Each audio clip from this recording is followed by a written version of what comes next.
غرباء غرباء غرباء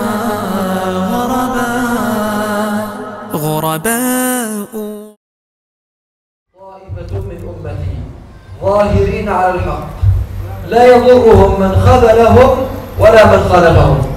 قالوا أين هم يا رسول الله؟ قال في بيت المقدس وأكنا في بيت المقدس. Tambahan, beruntunglah Syam, beruntunglah Syam karena apa? Karena malaikat Allah Subhanahu wa taala membentangkan sayapnya untuk penduduk Syam dan negeri Syam. Dilanjutkan riwayat selanjutnya, akan ada satu kelompok manusia atau umat Islam yang senantiasa berdiri dalam kebenaran, dalam hak, walaupun orang-orang di sekitarnya, walaupun kita semua mayoritas umat Islam membantahnya, walaupun kita semua menghujatnya, memusuhinya, atau cuek terhadap mereka, atau apatis, nggak peduli, mereka akan selalu berpegang teguh pada kebenaran, pada hak, berdiri di atas hak. Siapa mereka? Mereka adalah penduduk Baitul Maqdis dan sekitar Baitul Maqdis. ويقول النبي صلى الله عليه وسلم خير الجند جند الشام ثم جند اليمن ثم جند العراق فكان خير الجند على وجه الأرض هم جند الشام لما يحملون من عقيدة ولما يحمون من مقدسات على رأسها المسجد الأقصى المبارك. Di riwayat yang lain juga disebutkan sebaik-baik pasukan di muka bumi ini adalah pasukan Syam. Selanjutnya pasukan Yaman, lalu Irak. Tapi Rasulullah lebih mengafdalkan pasukan Syam. Karena apa? Karena apa yang ada di dalam hati mereka dari akidah dan juga perjuangan mereka menjaga harga diri umat Islam, kemuliaan umat Islam, yaitu Masjidil Aqsa. ومن بلاد الشام فلسطين. وإذا أردنا أن نتكلم عن فضل فلسطين فيكفي أن فيها المسجد الأقصى. وإذا أردنا أن نتكلم عن فلسطين فيكفي أن فيها أكثر من 250,000 قبر من الأنبياء والشهداء والصحابة. Dan di antara negeri Syam, yaitu diantaranya yaitu Palestina. Kita sedikit mengulas tentang fadilah Palestina. Dia mengatakan bahwa Palestina merupakan negeri para nabi. Yang kita tahu negeri para nabi ada dua, yaitu Mesir dan juga Palestina. Karena banyak sekali nabi dan rasul, begitu juga sahabat juga pasti datang ke Palestina, tinggal di Palestina atau hijrah ke Palestina. Bahkan disebutkan ada kurang lebih 250.000 makam nabi dan rasul juga para sahabat.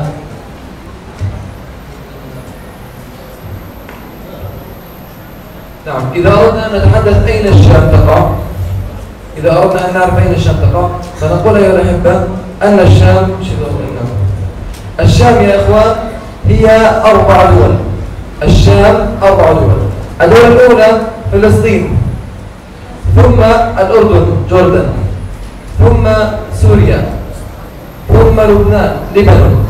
هذه 4 دول هي بلاد الشام، بالإضافة إلى أجزاء من العراق. هذه العراق أجزاء من العراق وأجزاء من صحراء سيناء. سيناء في مصر يجب منها بلاد الشام. فبلاد الشام هي المنطقة هذه المظللة بالأخضر وفي مركزها المسجد الأقصى المبارك وهو سبب بركة الشام. Mungkin juga banyak di antara kita yang belum mengetahui. Kita bicara tentang fadilah Syam, fadilah Palestina. Kita mungkin ada yang bertanya, Syam itu yang mana? Negeri Syam itu yang mana saja? Nah, kita bisa menjawab sekarang. Di sini ada Suriah, salah satunya Palestina, Jordan, Lebanon. Jadi jika ada statement bahwasannya yang dimaksud dengan Syam hanya Suriah saja, itu benar. Tapi benarnya hanya 25%. Yang dimaksud dengan Suriah itu keempat negara ini secara inti: Syria, Lebanon, Palestina, dan Jordania. Nah, dan sedikit juga ada dari ujung Mesir, yaitu Sinai, ujungnya saja, dan sebagian juga sedikit dari Irak. Nah, ini yang disebut dengan Syam. Inilah negeri yang diberkahi Allah Subhanahu wa taala, yang terutama karena ada Masjidil Aqsa. نعم. الآن نريد أن نتحدث عن فضائل المسجد الأقصى. لو نعرف المسجد الأقصى شيء. نعم. نريد أن نتحدث عن فضائل المسجد الأقصى. Dan sekarang kita beranjak ke fadilah-fadilah, keutamaan Masjidil Aqsa setelah kita bahas Syam dan Palestina. نعم. هذا المسجد الأقصى يا أيها الأحبة يقول النبي صلى الله عليه وسلم عنه لا تشد الرحال إلا إلى 3 مساجد. مسجدي هذا المسجد النبوي في المدينة، والمسجد الحرام في مكة، والمسجد الأقصى. Kita bicara tentang keutamaan Masjid Al-Aqsa. Rasulullah SAW bersabda, tidak perlu bersusah payah kecuali menuju 3 masjid. Yang pertama masjid ini, karena Rasulullah saat itu menyebutnya di Masjid Nabawi. Yang pertama Masjid Nabawi, yang kedua Masjidil Haram, dan yang ketiga adalah Masjidil Aqsa. Jadi kalau kita kasih deskripsi atau gambaran seperti sekarang, dari Indonesia ke Palestina mudah sekali kita naik pesawat. Nah, itu mudah, sangat boleh. Nah, kalau ada yang tidak mampu naik pesawat, nggak mampu beli tiket pesawat, mau naik mobil, nyambung-nyambung, susah, payah gitu, atau naik apapun yang susah sekali ke sana, boleh nggak? Itu dibolehkan oleh Rasulullah karena masjid-masjid ini memiliki keutamaan yang luar biasa. Nah, wa anna al-masjid al-aqsa qad dzakarahu Allah 'azza wa jalla fi kitabih, faqala subhanalladzi asra bi'abdihi laylan minal masjidil haram ilal masjidil aqsa. Kenapa begitu mulianya? Karena Allah Subhanahu wa taala langsung yang menyebutkan keutamaan masjid ini di dalam Al-Qur'an. Bagaimana tertera dalam surat Al-Isra ayat pertama, Maha suci Allah yang telah memperjalankan hambanya Nabi Muhammad SAW pada malam hari, jadi dari Masjidil Haram ke Masjidil Aqsa. Nah, فهذه الآية أيها الأحبة تجعل المسجد الأقصى في عقيدة كل واحد منكم ومسؤولية كل واحد منكم وكل واحد منكم سيسأل أمام الله عز وجل عن المسجد الأقصى.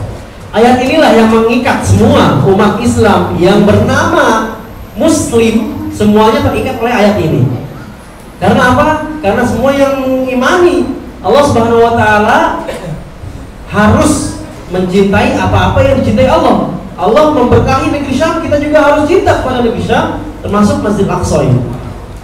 Nah, was-salatu fil Masjid Al-Aqsa ta'dilu 500 salatin fi ma siwa. Fa idza sallayt fi Masjid Al-Barakah huna sallayt rak'atayn wa sallayt fi Masjid Al-Aqsa rak'atayn, huna tuhsab lak rak'atayn wa huna tuhsab lak 1000 rak'ah. Kalau kita bandingkan, Masjidil Aqsa ini memiliki keutamaan 500 kali lipat sholat di masjid selain Masjidil Aqsa. Satu kali sholat di sana 2 rakaat itu seperti 1000 kali sholat di sini.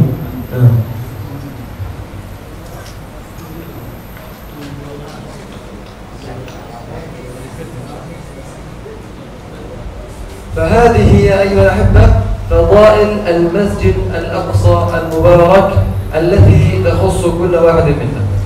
Inilah fadilah-fadilah sekilas tentang Masjid Al-Aqsa. Nah, الآن نريد أن نتحدث عن ماذا يحدث في المسجد الأقصى. نريد أن نعرف ماذا يحدث الآن عند المسجد الأقصى. Sekarang kita beranjak, kita ingin mengetahui apa sih yang terjadi di Masjid Al-Aqsa sekarang. نريد أن نتحدث عن المسجد الأقصى ب4 محاور. المحور الأول نريد أن نتكلم عن المسجد الأقصى من الداخل. نريد أن نتكلم عن المسجد الأقصى من الداخل، ونريد أن نتكلم عن محيط المسجد الأقصى، هذا المحيط، ونريد أن نتكلم عن تحت تحت المسجد الأقصى، تحت المسجد الأقصى، ونريد أن نتحدث عن المناطق المحيطة بالمسجد الأقصى. Sekarang kita mau mengetahui apa yang sedang terjadi di sekitar Masjidil Aqsa dari 4 aspek. Yang pertama, di dalam Masjidil Aqsa ini semuanya termasuk Masjidil Aqsa. Nah, perlu diketahui sebagian besar umat Islam menyangka bahwasannya Masjidil Aqsa hanya ini saja. The Dome of the Rock atau Qubbatus Sakhra. Padahal ini merupakan pelencengan makna. Yang dimaksud dengan Masjid Aqsa adalah semua yang ada di garis merah ini. Ini semua kompleks Masjid Aqsa. Jadi ini termasuk dan masjid-masjid kecil yang mungkin ada di sini termasuk juga. Kita mau mengetahui apa yang terjadi dari pagar-pagar ini, dari bawahnya, dan juga dari sekitar Masjid Aqsa. نبدأ أيها الأحبة بماذا يحدث في داخل المسجد الأقصى. هناك عمليات اقتحام أسبوعية، حيث يقوم قوات الاحتلال الصهيوني بالدخول إلى المسجدين بأحذيتهم وكلابهم، ويقومون بضرب المصلين وإطلاق النار عليهم واعتقالهم ومنعهم من الصلاة وتدنيس المصاحف الموجودة داخل المسجد الأقصى. Kita mulai dari dalam Masjidil Aqsa. Ada pelecehan-pelecehan yang mungkin dilakukan oleh Zionis Yahudi setiap hari, ataupun seminggu sekali, ataupun sewaktu-waktu yang dia mau.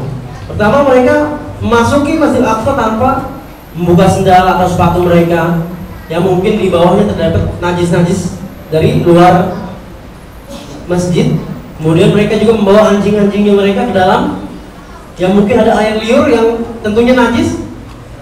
Dan juga mereka mengganggu orang-orang sholat dengan mendorongnya dan melakukan semau mereka, bahkan juga sampai kadang menembaki. Ini yang dilakukan Zionis Yahudi di dalam Masjidil Aqsa. Nah, أما أيها الأحبة ما يحدث على أسوار المسجد الأقصى في محيطه، فإن قوات الاحتلال الصهيوني تقيم الحواجز وتقيم الموانع لمنع المصلين من الدخول. فمن يبلغ عمرا أقل من 60 عام يمنع أن يدخل من الرجال إلى المسجد الأقصى، فلا يدخل إلى المسجد إلا كبار السن والعجزة الذين لا يستطيعون أن يجاهدوا ولا أن يقاتلوا. Di batas-batas komplek ini, serdadu Zionis, puluhan serdadu Zionis selalu berwaspada di sini. Apa yang mereka lakukan? Yaitu menghalangi penduduk sekitar Masjid Aqsa untuk memasuki Masjid Aqsa. Yang di bawah umur 60 tahun dilarang masuk. Di bawah umur 60 tahun dilarang masuk. 55, 57, 58 dilarang masuk. Kecuali 60 tahun ke atas. Nah, kita dapat mengambil persepsi bahwasannya sebegitu pengecutnya Zionis Israel, Zionis Yahudi, sampai di bawah 60 aja nggak boleh, harus di atas 60 baru boleh masuk. Mengejut sekali. وأما ما يحدث تحت المسجد الأقصى أيها الأحبة، تحت المسجد، فإن قوات الاحتلال تقوم منذ سنوات بحفر الحفريات تحت المسجد بحجة البحث عن الهيكل المزعوم، وقد أخرجوا أطنانا من الحجارة والتراب، حتى أنهم من كثر ما حفروا من تحت المسجد أصبحت هناك مدينة تحت المسجد الأقصى وما حوله، ويقوم المسجد الأقصى الآن على أساسات ضعيفة يمكن أن يقع في أي لحظة من أي هزازية. Dari kita beranjak ke bawah Masjid Aqsa, apa yang dilakukan Zionis Yahudi? Yang dilakukan mereka adalah menggali bagian bawah Masjid Aqsa, bebatuan, tanah-tanah di dalam Masjid Aqsa itu di bawahnya digali, dikeruk sampai mungkin seluruh komplek ini di dalamnya sudah ada kota di bawah kota, dan ini sudah berlangsung bertahun-tahun sampai sekarang masih berlangsung penggalian itu, dan hanya ada tiang-tiang yang lemah yang mungkin jika terjadi gempa atau seperti gempa itu musibah lainnya, mungkin dengan mudah Masjid Aqsa ini akan roboh, akan runtuh, akan hancur dengan sangat mudah. وقد وضعت بعض البيوت المحيطة بالمسجد الأقصى نتيجة هذه الحفريات على رؤوس أصحابها. Dan ternyata di sekitar Masjid Al-Aqsa ini beberapa rumah juga sudah ada yang menjadi korban penggalian tersebut, yaitu sebagian kecil rumah-rumah ini sudah ada yang roboh. Karena apa? Karena lemahnya fondasi bawah, udah nggak ada lagi, udah digali semuanya. Ada yang menjadi korban. وأما ما يحدث بمحيط المسجد الأقصى فإن اليهود يقومون بعرض شراء البيوت من أصحابها، فيدفعون المبالغ الطائلة في سبيل شراء هذه البيوت. فإذا امتنع أصحاب القدس عن بيع بيوتهم فإنهم يقومون برفع قضية في المحكمة، ثم يأخذون البيت غصبا عنه ويسكنون العائلات اليهودية في بيوت المقدسيين القديمة. Dan di sekitar penduduk Masjid Al-Aqsa ini, penduduk-penduduknya diusir dari tanah mereka dengan gimana caranya? Dengan cara apapun yang dilakukan oleh Zionis Yahudi. Mereka membeli tanah penduduk sekitar Masjid Al-Aqsa dengan harga yang mungkin sangat murah, dibuat perjanjian semaunya mereka. Kalau mereka tidak mau, dibuat undang-undang, surat keputusan bahwasanya mau nggak mau harus pindah dari tanah ini. Sekarang tanah mereka, rumah-rumah mereka diangkut, merekanya diusir, Zionis yang menempati penduduk ini. ويقومون بسرقة الأراضي في القدس وفي الضفة الغربية، ويقلعون منها أشجار زيتون ويبنون فيها المستوطنات اليهودية، وهي بيوت يسكنها اليهود بمساحات كبيرة جدا داخل فلسطين. Dan bukan hanya rumah-rumah ternyata yang diangkut, tetapi juga kebun-kebun zaitun, kebun-kebun lainnya yang merupakan salah satu ciri khas daripada tanah suci ini, yang disebutkan juga dalam Al-Quran, waktu ini zaitun, salah satu buah yang disebutkan dalam Al-Quran, ditebang-tebangi, dibabat habis, sehingga tanah yang kosong ini dijadikan pemukiman Yahudi, dijadikan pemukiman Zionis, dan sekarang sudah menjadi lahan yang sangat luas dan isinya adalah penduduk Zionis ini. وقد وضعوا داخل الضفة الغربية الجدار العازل، وهو جدار إسمنتي طوله 10 متر بمسافة 708 كيلومتر، قطع الأراضي وقطع المدن عن بعضها البعض، وقطع الضفة الغربية وفصل ما داخله عن ما خارجه. وهذا هو جدار الفصل العنصري الذي يعني خرب وأثر على حياة الفلسطينيين في داخل فلسطين. Dan di tepi barat ada tembok yang sangat tinggi 10 meter yang panjangnya meliuk-liuk di tepi barat sepanjang 708 km, dan ini merupakan salah satu penjara terbesar juga di dunia selain Gaza. Nanti ini ada gambarannya.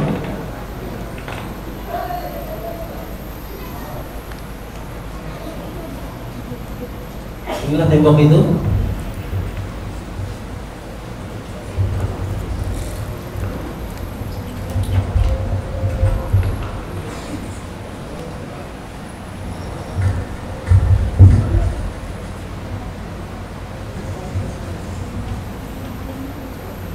Ini suasana di sana.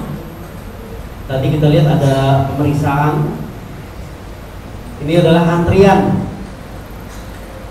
Kalau di kitanya setiap melewati kelurahan atau kecamatan ada checkpoint, dan ini banyak sekali terjadi.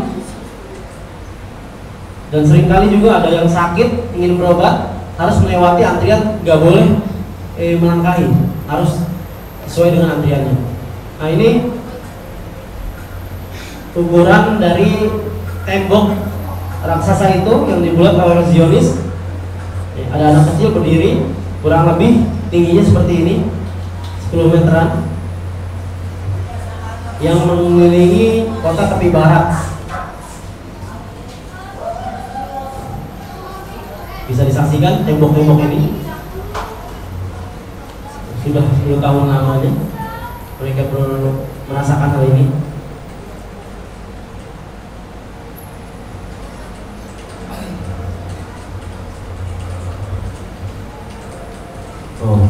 Zionis selalu berjaga-jaga.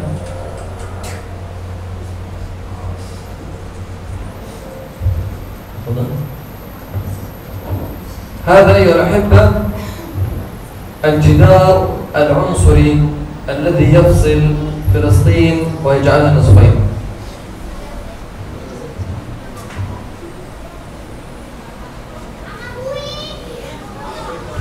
نعم. والآن نتكلم عن غزة. Sekarang kita beranjak ke نريد أن نتكلم الآن عن غزة. غزة أيها الأحبة هي عبارة عن زاوية من زوايا فلسطين. Gaza, sekarang kita beranjak ke Gaza dari Masjid Al-Aqsa, lalu ke tepi barat, dan sekarang Gaza merupakan kota pojok Palestina. Ini letaknya di sini. نعم. هذه غزة مساحتها 365 كيلومتر مربع، نصف مساحة جاكرتا. نصف مساحة جاكرتا هي مساحة غزة 365 كيلومتر مربع. Gaza merupakan kota kecil yang luasnya hanya sekitar 365 km persegi, kurang lebih hanya seluas setengahnya Jakarta, nggak sampai lebih. Ini adalah Gaza. نعم. هذه غزة هي عبارة عن سجن ولكنه كبير. Ini merupakan bentuk yang seperti tadi di tepi barat. Gaza juga termasuk penjara terbesar di dunia, tapi dalam bentuk kota. Nggak ada jeruji, nggak ada kurungan, tapi di kota justru lebih parah, lebih besar daripada penjara asli. هذا السجن أيها الأحبة مغلق كل السبل إليه منذ 9 سنوات. Ini di Gaza ini sudah terjadi seperti ini, seperti penjara ini sekitar 9 tahun lamanya. من الشمال من هنا هذه المنطقة يوجد جدار طوله 10 متر بمسافة 4 كيلومتر، وبعده تأتي المستوطنات اليهودية والجيش الاحتلال الصهيوني. Di sebelah utara Gaza ini terdapat tembok yang kurang lebih gambarnya seperti tadi di tepi barat, tingginya 10 meter dan jaraknya 4 km. Nah, di batas ini terdapat tentara-tentara Zionis yang juga siap berjaga-jaga melarang atau menghalangi penduduk Gaza untuk keluar dari sini. ومن الجنوب يوجد كذلك حائط آخر طوله 7 متر بمسافة 5 كيلومتر. هذا يغلق الانضباط على غزة من الجنوب، ومن ثم يأتي الحدود المصرية تحمي هذا الجزء، فيطبق الخناق على غزة من جنوبها. Dan di sebelah selatan Gaza terdapat tembok. Sebelah selatan Gaza juga terdapat tembok setinggi kurang lebih 6 sampai 7 meter, panjangnya 5 km. Tingginya 6 sampai 7 meter, sepanjang 5 km. Dan di perbatasan ini juga terdapat Zionis, tentara Yahudi berjaga-jaga di perbatasan Mesir sini. نعم. في هذه المنطقة الشرقية هنا كل هذه المنطقة عبارة عن مستوطنات يهودية. نعم. وهنا يعني حدود مع اليهود مغلقة تماما. في ضمن هذه الفترة يوجد مسافة 50 متر فيها جدار معدني موصول فيه التيار الكهربائي. فإذا أحد لمس هذا الحائط أو الجدار يموت مباشرة نتيجة الصدمة الكهربائية التي سيواجهها. Dan di sebelah timur Gaza ini terdapat pembatas dari kawat besi sebanyak 2 lapis, tinggi juga, panjangnya kurang lebih 50 km. Ini membatasi Gaza Timur ini. Dan kawat besi ini mengandung listrik dengan kekuatan yang sangat tinggi. Jika ada penduduk Gaza yang menerobos dan menyentuhnya, bisa mati di tempat. بقيت أيها الأحبة هذه المنطقة هي منطقة البحر. أهل غزة منهم من يكون صيادين في البحر يصطادون الأسماك. الذي يحدث أن اليهود حددوا مسافة قليلة 3 ميل، هذا يجوز السباحة فيه، ويجوز يعني يمكن القارب أن تسبح فيه. إذا شكوا بأي سفينة أو أي قارب يتم قصفه مباشرة فيغرق ويموت. باب الثلاثين يمنع منعا باتا لأي أحد أن يتجاوز. فهنا طباق آخر على غزة من جهة البحر، فأصبحت الأربع جهات مغلقة، وأصبحت غزة عبارة عن سجن. هذا السجن كبير يعيش فيه أكثر من 1,5 مليون مسلم. Dan beranjak ke barat Gaza, di sini ada lautan, laut Mediterania. Laut ini hanya dibolehi oleh Zionis seukuran 3 mil saja bagi para nelayan itu. Dan selebihnya mereka tidak boleh melakukan pencarian mereka mencari ikan. Kadang-kadang baru dapat 3 atau 2 ikan, mereka langsung dilarang. Lebih dari 3 mil bisa ditembaki. Nah, ini sedikit ada gambaran tentang laut di sana, bagaimana nelayan sana berhadapan dengan militer Zionis yang berjaga-jaga di laut.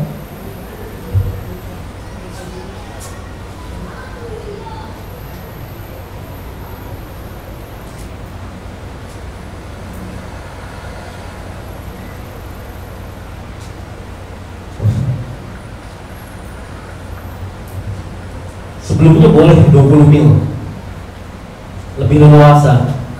Itu terdapat Zionis di sana.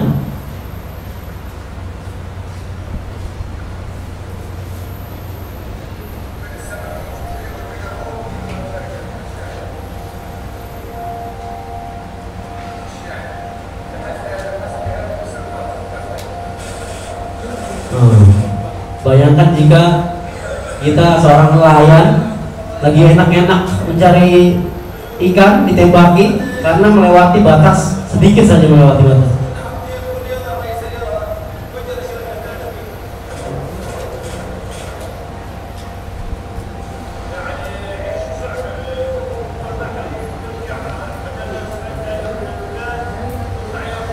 Sulit sekali kehidupan para nelayan di sini karena selalu dipantau oleh Zionis laknatullah alaihim.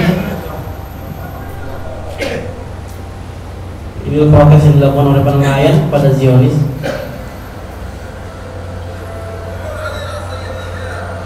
Setiap hari mereka tuh ada saja yang shoot menembaki kita ke arah mereka, ke arah para nelayan di Gaza.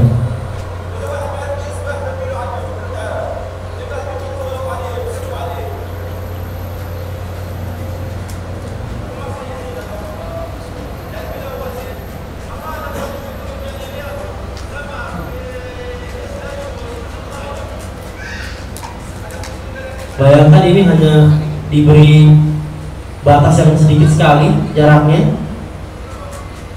Tadi disebutkan hanya Allah yang mungkin menolong mereka apa yang mereka dapat, entah plastik atau barang bekas lainnya ataupun ikan. Hanya Allah yang memberikan rezeki terbaik untuk mereka.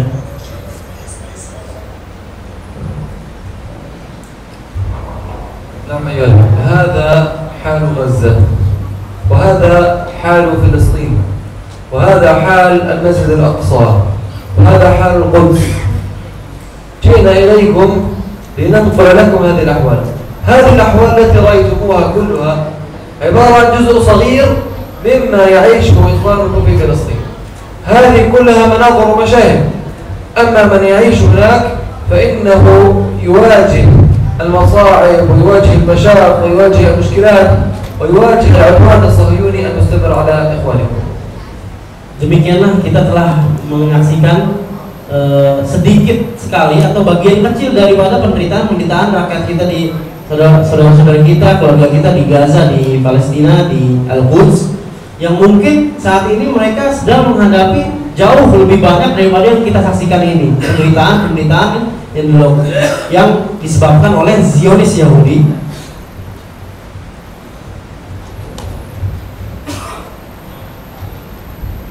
نعم، هذا هو الأحوال وهذا هو المشاهد. نريد الآن أن نقول ماذا علينا أن نفعل نحن كمسلمين. أنت كمسلم هنا تجلس، ماذا يجب أن تفعل؟ ما هو واجبك تجاه هذه القضية؟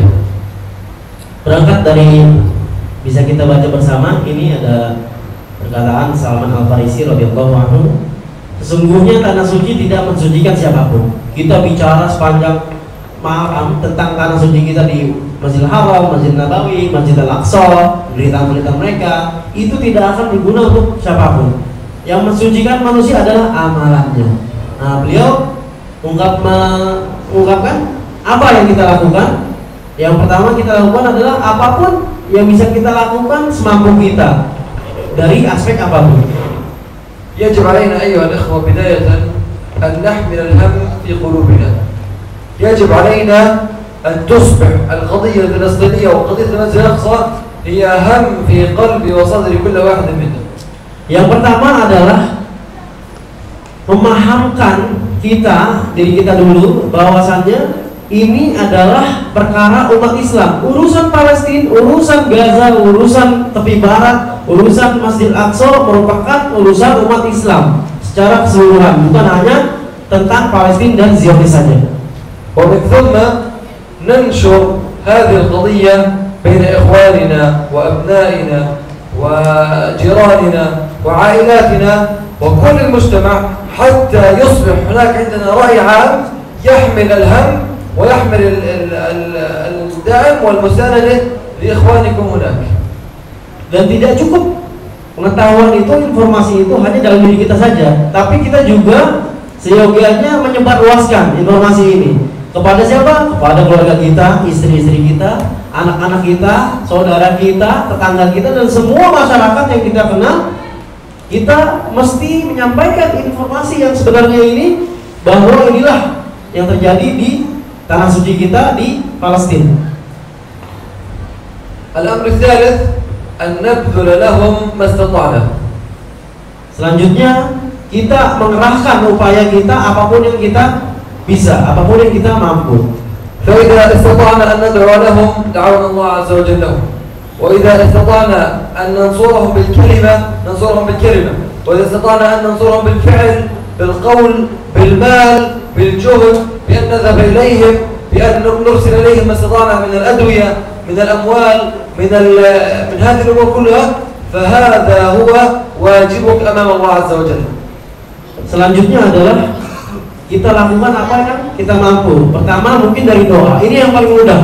Kita mendoakan mereka bersama-sama, mengharapkan bahwa Allah insya Allah akan menolong saudara-saudara kita di sana. Yang kedua juga kita melakukan apa yang kita lakukan dari pikiran kita, fokus kita, waktu kita juga kita berikan sedikit untuk sedikit merenungkan bagaimana nasib mereka.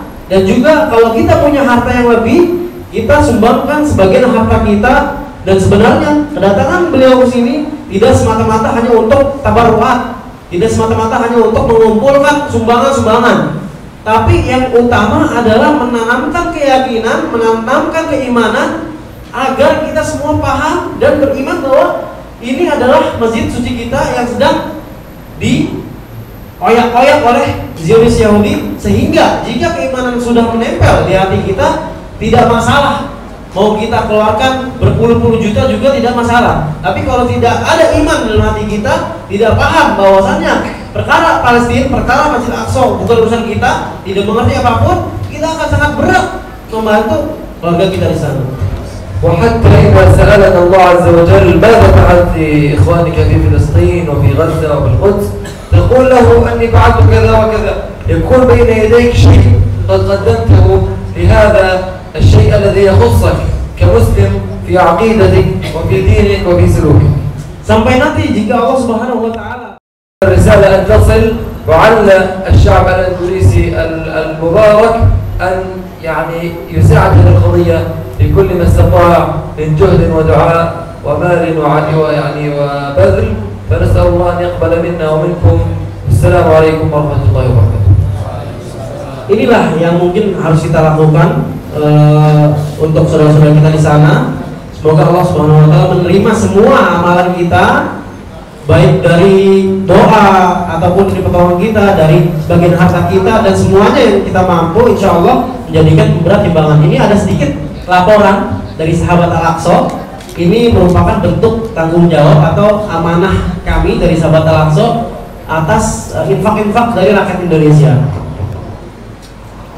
Ini ada bantuan musim dingin. Ini semua berasal dari antum. Antum yang mungkin pernah menyumbangkan sebagian hartanya di sini sudah kita salurkan. Alhamdulillah ada paket sembako untuk musim dingin. Salah satunya dari Masjid Al-Barakah. Dan ini salah satu relawan kita bernama Syekh Muhammad Khattab. 2 tahun lalu beliau datang juga ke sini seperti Syekh Anas. Tapi 2 tahun belakangan ini beliau tidak bisa datang karena sulitnya keluar dari Gaza 2013 terakhir. Dan beliau bersedia menjadi salah satu relawan membantu distribusi sumbangan antum untuk Gaza. Ini dari Surabaya untuk Gaza. Ini dari Indonesia, dari kita semua. Di antara bantuan juga ada selimut dan matras musim dingin. Mereka tinggal di rumah yang hancur, peninggalan bom Zionis. Ini dari Depok. Untuk mereka yang dibutuhkan adalah salah satu penghangat untuk badan mereka, matras. Sekarang giliran kota kita. Ada juga bantuan pelajar Indonesia untuk korban luka-luka, beasiswa untuk mahasiswa kedokteran kita kasih untuk mereka, mukafaah, jajan ya, uang saku, mengambil jurusan kedokteran di Sudan. Kalau memungkinkan bisa di Malaysia atau di Indonesia, tapi kejauhan, jadi kita ambil di Sudan. Kita kasih uang saku. Gunanya apa? Ketika nanti terjadi peperangan lagi, ada mujahid di bidang kedokteran yang langsung akan turun mengobati saudara-saudaranya. Ada juga halaqah tahfiz Quran di Masjid Al-Aqsa, jaminan sosial untuk 10 penjaga masjid atau merbot di Masjid Al-Aqsa. Kita juga menyantuni mereka. Dan poliklinik, ini salah satu hal yang penting juga yang berkaitan dengan kesehatan. Ini ambulan kita di perang yang tahun lalu 1435. Kalau bahasanya Bang Surya Fahrizal, ini ambulan udah syahid duluan ini. Kita aja belum syahid. Itu syahid. Ini letak lokasinya dan diresmikan oleh Dr. Musa Abu Marzuk, wakil kepala Biro Politik Hamas. Salah satu orang yang paling dicari oleh Zionis, yang paling dicari untuk dibunuh. Ini adalah salah satunya Dr. Musa. Dan yang paling favorit diantaranya adalah klinik gigi. Begitu buka langsung ramai. Ini semua dari infak rakyat Indonesia. Kita ada ambil di sini. Nah, ini adalah ambulan kita yang baru. Insya Allah akan siap beroperasi 24 jam. Insya Allah. Ada juga musabaqah hifdzil Quran, kurban garis depan. Ada rumah sakit spesialis bedah. Lagi-lagi di bidang kesehatan sangat penting. Ini kerjasama Indonesia Malaysia, Sahabat Al-Aqsa, Halwa Malaysia, Sarwa Foundation. Ini surat resmi dari Ismail Haniyah, mantan Perdana Menteri Palestina, yang juga termasuk orang yang paling dicari. Ini lokasinya, dan insya Allah akan selesai jika tidak ada halangan. Termasuk yatim-yatim syuhada Gaza kita santuni juga. Ada 82 kaki tangan buatan. Nah, kita juga mengetahui serangan bom di sana menjadikan saudara kita sebagiannya putus tangan dan kakinya. Kalau kita susahnya gimana? Dakwah di Indonesia gimana susahnya? Paling dicemooh ya, paling beda pemikiran atau apa. Nggak ada yang putus tangan kan? Di sana sampai putus tangannya. Nah, kita menerima amanah 82 kaki tangan palsu untuk saudara kita di sana. Silakan jika ada sebagian harta yang berlebih, kita siap menyalurkan. Di sini ada rekeningnya. Dan terakhir, ini yang paling update paket sembako Ramadan. Kapan? Nah, ini juga kita bisa lihat suasana sambut Ramadan keluarga kita di sana. Jadi kita alhamdulillah di sini, Allah senang sekali sama saudara-saudara kita, keluarga kita di rumah yang hangat, bisa melindungi dari hujan dan panas. Mereka begini keadaan. Dan ini juga dari kita semua, dari rakyat Indonesia, dan termasuk dari Masjid Al-Barakah. Kita lihat di sini ada paket sembako Gaza 1436 baru kemarin didistribusikan, alhamdulillah. Ini yang paling terbaru. Jadi sumbangan semua rakyat Indonesia kepada Gaza, kepada Palestina ataupun Suriah tidak sama sekali kita ambil 1 rupiah pun, insya Allah sahabat Al-Aqsa akan menyalurkan 100% dananya ke sana, tidak dikurangi sedikit pun.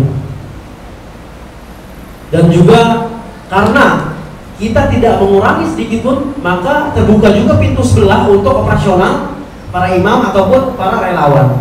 Jadi uang infak para rakyat Indonesia khususnya Masjid Al-Barakah ini tidak kita gunakan untuk operasional. Ada para dermawan khusus, donatur-donatur khusus menyumbang untuk operasional para imam dan para relawan. Jadi untuk infak pure semuanya akan disalurkan ke peruntukannya.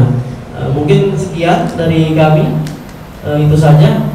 Kurang lebihnya mohon maaf atas segala kesalahan. Billahi taufiq wal hidayah. Subhanakallahumma wa bihamdika asyhadu an la ilaha illa anta astaghfiruka wa atubu ilaik. Assalamualaikum warahmatullahi wabarakatuh.